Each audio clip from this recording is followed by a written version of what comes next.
नमस्कार, welcome to new blog. आजचा blog आहे हा ट्रॅव्हलचा ब्लॉग आहे.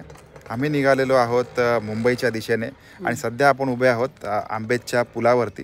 आणि आंबेतचा जो पूल आहे म्हाप्रळ आणि आंबेत या दोन गावांना जोडणारा पूल, त्याचबरोबर तालुका मंडणगड आणि महाड यांना देखील जोडणारा पूल, त्याचबरोबर रत्नागिरी जिल्हा आणि रायगड जिल्ह्याला जोडणारा पूल. या पुलाचं बांधकाम साधारणपणे 1978 साली पूर्ण झालेलं.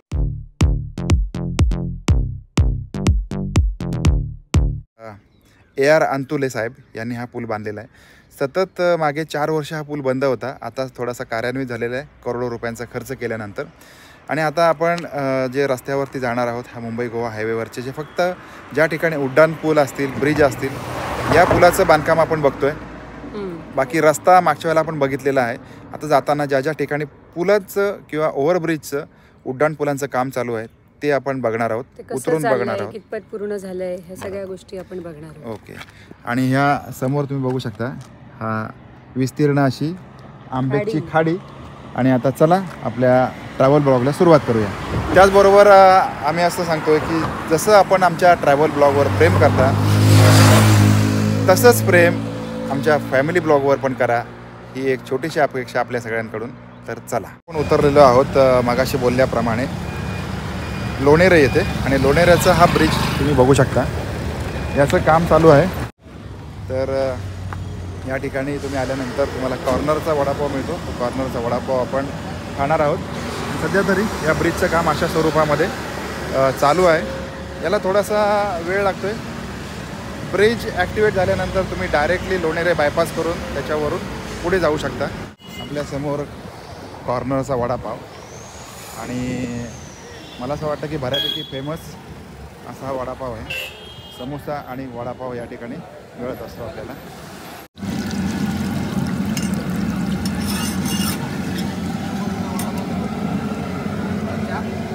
तर मंडळी, आम्ही आता थांबल्यानंतर कॉर्नरचा वडापाव घेतला आहे जो लोणेऱ्याचा फेमस आहे. आता समोर बघू शकता या ब्रिजचं काम सुरू आहे, त्याला वेळ लागेल. आता इथून पुढचा ब्रिज जो असेल तो बघूया, माणगावचं ट्रॅफिक बघूया. तर मंडळी, आता आपण येऊन पोहोचलेलो आहोत माणगावपर्यंत. लोणेऱ्याचा ब्रिज आपण बघितला आणि थोडंसं पुढे आल्यानंतर आपल्याला माणगाव लागतं, माणगावचा स्टँड लागतो.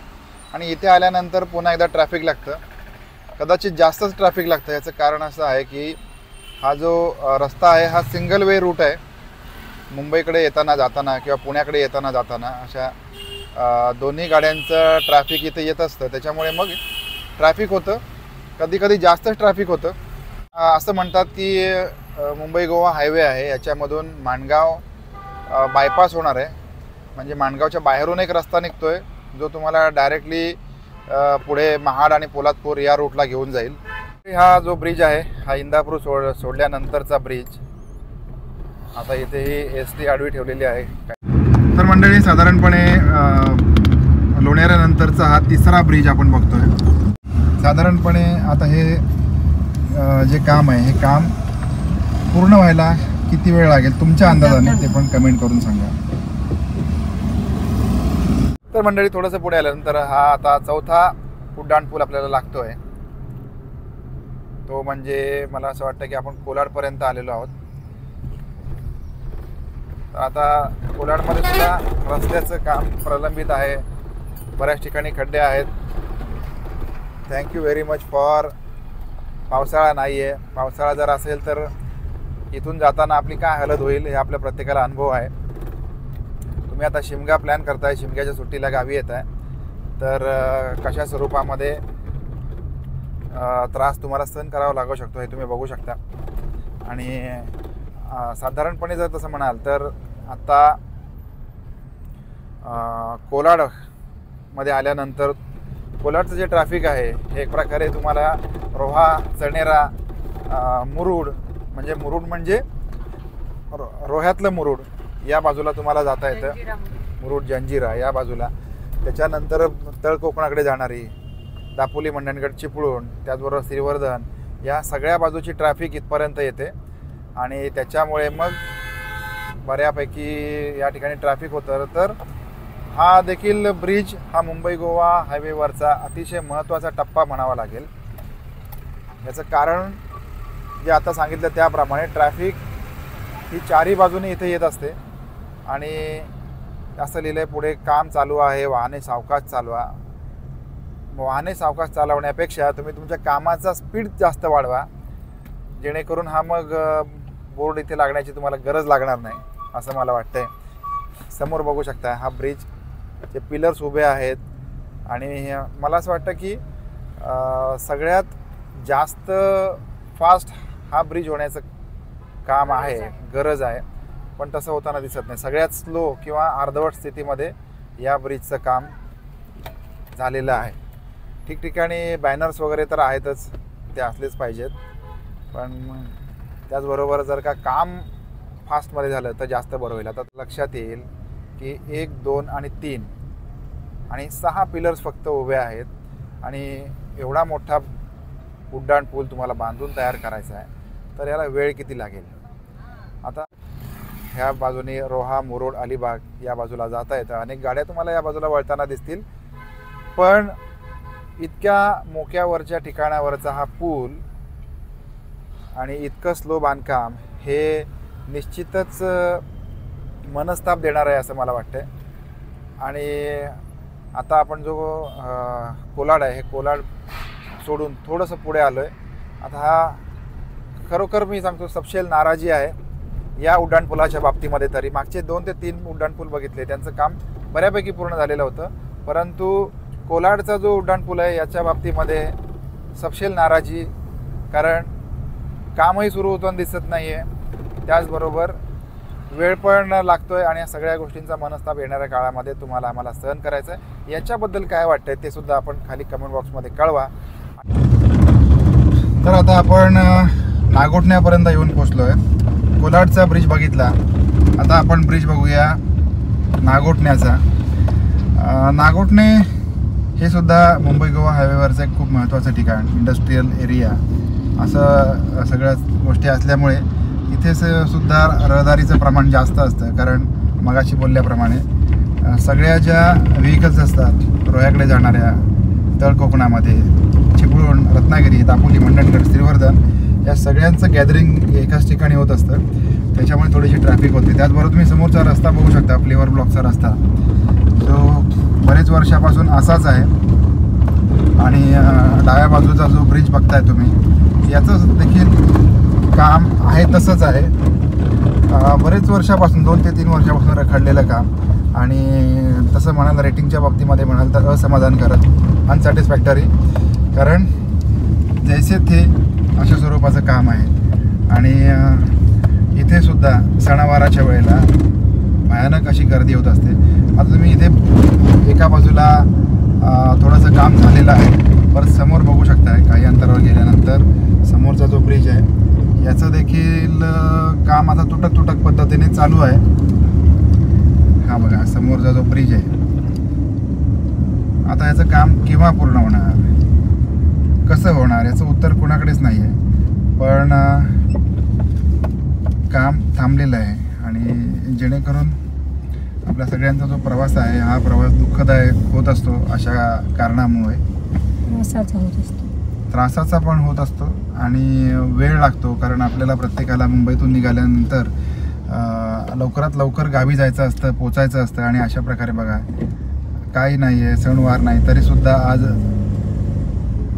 गाड्यांची गती जर बघितली तर मंदावलेली दिसते. याचं कारण एकच आहे की उड्डाणपुलाचं काम थांबलेलं आहे. आणि हा उड्डाणपूल असल्यामुळे त्याच्या बाजूचा जो सर्व्हिस रोड आहे, हा सर्व्हिस रोडचा वापर रहदारीसाठी म्हणून करावा लागतो आहे. आणि म्हणूनच तुम्हाला तिथे ट्रॅफिक जॅमसारखे अनुभव येत असतात. आणि या सगळ्याचा नाहक त्रास आपण बघतो वर्षानुवर्षे. आता यावेळेला तर मी काहीच बोलणार नाही, कारण दरवेळेला आपण राजकारण्यांबद्दल बोलत असतो किंवा काही भलतं बोलतो आणि एखाद्याची मनं दुखवली जातात. त्याच्यापेक्षा आपण निमूटपणे सहन करूया, कारण आता तर आपण सगळं आपल्याकडून झालेलं आहे. 5 वर्षासाठी म्हणून सगळ्या गोष्टी सेट करून दिलेल्या आहेत आपण, तर आपण फक्त सहन करूया. तेवढं तरी आपण नक्कीच करू शकतो मंडळी. आता हा अजून एक 5वा किंवा 6वा पूल आपण बघतोय, ज्याचं काम अर्धवट स्थितीमध्ये आहे. आपल्यापैकी बऱ्याच लोकांना असं वाटत असेल की रस्ता झाला किंवा रस्त्यावर खड्डे नाहीत म्हणजे तो रस्ता परिपूर्ण आहे, असं कुणाला जर वाटत असेल तर आपला तो गैरसमज असू शकतो.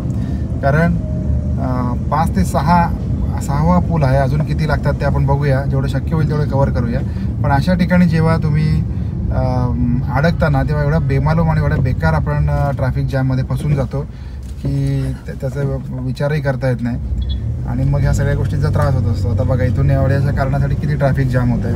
मी प्रत्येक वेळेला तुम्हाला मुद्दाम म्हणून प्रत्येक वेळेला सांगतो की हे ट्रॅफिक जॅम बघा किंवा ब्रिजचं जे अर्धवट स्थितीतलं काम आहे ते बघा. आता हे आपण साधारणपणे नागोठणा सोडलेलं आहे आणि जिंदाल कंपनीच्या आसपास आलेलो आहोत आणि इथलं हे काम आहे. तर समोर तुम्ही बघताय हा ब्रिज टोटली कच्चं बांधकाम आणि अर्धवट अवस्थेतलं बांधकाम आहे आणि बस पुन्हा एकदा मनस्ताप आणि फक्त मनस्ताप. हे बघा, उजव्या बाजूला तुम्ही बघू शकता हा जो ब्रिज आहे आणि हा इतकी वर्ष झाली हा आहे तसंच आहे काम. याच्यामध्ये कुठल्याही प्रकारे सुधारणा दिसून येत नाही. हेच सगळ्यात मोठं दुःख आहे आपलं. थोडीशी जर का सुधारणा असेल किंवा काही प्रगतीपथावरती असला तर इथे काम तर चाललेलं दिसतंय. आता उजव्या बाजूला नीट तुम्ही जर बघितलं, व्यवस्थित बघितलं तर तुम्हाला ही गोष्ट लक्षात येऊ शकते की बऱ्याच ठिकाणी हे खंदक खोदून ठेवलेले आहेत. काही ठिकाणी काम सुरू आहे. पण एवढ्या मोठ्या ब्रिजचं काम करताना जर का 5-10 मजूर दिसले तर ते 5-10 मजुरांच्या मार्फत होणारं काम आहे असं वाटत नाही. त्याला फार मोठी मशिनरी लागेल किंवा ह्या सगळ्या गोष्टी जर असतील तर आपण म्हणू शकतो की बाबा पुढच्या 6 महिन्यामध्ये हा पूल जनतेच्या सेवेसाठी सरकारमार्फत मिळू शकतो असं म्हणू शकतो आपण. माहिती नाही, पण हा इथे पुन्हा एकदा फ्लायओव्हर ब्रिज दिसतोय. त्याचं काम अंडर कन्स्ट्रक्शन आहे. वर तुम्हाला JCB दिसेल आणि बोर्ड पण दिसेल पुढे काम चालू आहे, वाहने सावकाश चालू आहे. आता आपण वाहनं सावकाश तर मागच्या 20 वर्षापासून चालवत आलो आहे. आता कोकणच्या रस्त्यावरून प्रवास करताना, मुंबई गोवा हायवेच्या रस्त्यावरून प्रवास करताना हे काही नवीन सांगायची गरज नाही की वाहने हळू चालवा म्हणून. रस्त्यावरती खड्डेच एवढे भयानक प्रमाणामध्ये असतात की तुम्ही सांगण्याचीच गरज नाही वाहने सावकाश चालवा अशा स्वरूपामध्ये. कुठे खड्डे आहेत तर कुठे उंचवटा आहे, त्याच्यामुळे आहे तशाच पद्धतीने आपण चालू शकतो. तर मंडळी, हा जो ब्रिज आहे हा लोणेरपासून सोडल्यानंतरचा हा साधारणपणे 8वा ब्रिज आहे माझ्या माहितीप्रमाणे, जो आपण कव्हर केला आहे आजच्या व्हिडिओमध्ये. याचं काम तुम्ही बघू शकता. याचं देखील काम मला असं वाटतं की 30 ते 40% आहे. बाकी 60 ते 70% काम याचं अपूर्ण आहे. समोर तुम्हाला डंपर दिसत आहेत आणि लाल माती टाकलेली आहे, भराव टाकलेला आहे आणि दोन्ही बाजूनी त्याला तटरक्षक अशी हे केलेलं आहे आणि एकंदर हा ब्रिजसुद्धा मोक्याचा ब्रिज असून देखील याचं काम देखील अपूर्ण आहे. आता प्रत्येक वेळेला 30 गोष्ट सांगण्यापेक्षा आपण हे समजून घेऊया की साधारणपणे 7 ते 8 ब्रिज याचं काम चालू असताना जेव्हा तुम्हाला सर्व्हिस रोडवरून त्याच्या कडेच्या रोडवरून जेव्हा प्रवास करावा लागतो आणि ट्रॅफिक जाम होते सणावाराच्या वेळेला, मे महिना आहे, आता शिमगा आहे, या सगळ्यांमध्ये आपली जी गोची होणार आहे याबद्दलचा आपल्याला संताप येतो का?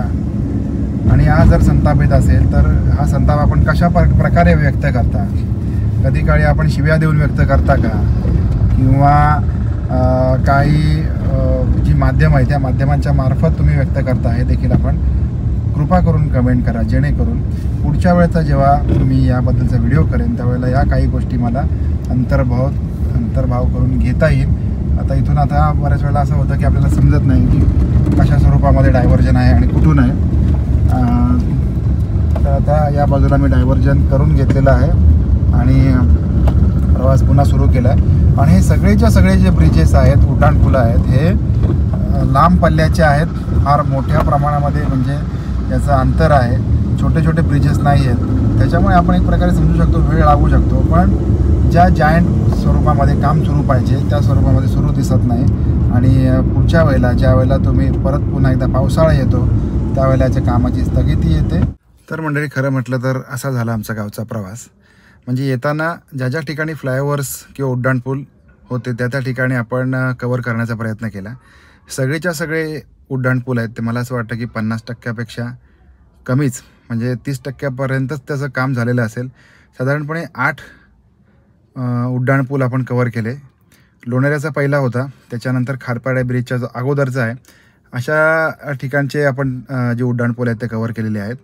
आणि खरं सांगायचं म्हणजे हे जे उड्डाणपूल आहेत हे अतिशय मोक्याच्या जागेवरचे, म्हणजे ज्या ज्या गावामध्ये किंवा गाव बायपास करण्यासाठी म्हणून, जसं की तळवली असेल, कोलाड असेल, अशी जी गावं बायपास करण्यासाठी त्या ठिकाणी बांधलेले उड्डाणपूल आहेत, बांधण्यात येणारे उड्डाणपूल आहेत, माफ करा. तर अशा स्वरूपामध्ये यांचं काम अपूर्ण आहे, जे अजिबात समाधानकारक नाही आहे. लवकरात लवकर पूर्ण व्हावं हीच देवाकडे प्रार्थना करूया. आणि मगाशी म्हटल्याप्रमाणे जसं आपण ट्रॅव्हल ब्लॉगवर प्रेम करतात तसंच प्रेम आपण आपल्या फॅमिली ब्लॉगवर करावं. भेटणार आहोत आपण पुन्हा एकदा नवीन फॅमिली ब्लॉगमध्ये. नोकरीवाला यूट्यूबरचं आयुष्य तुमच्यापुढे मांडणार आहे. Bye bye.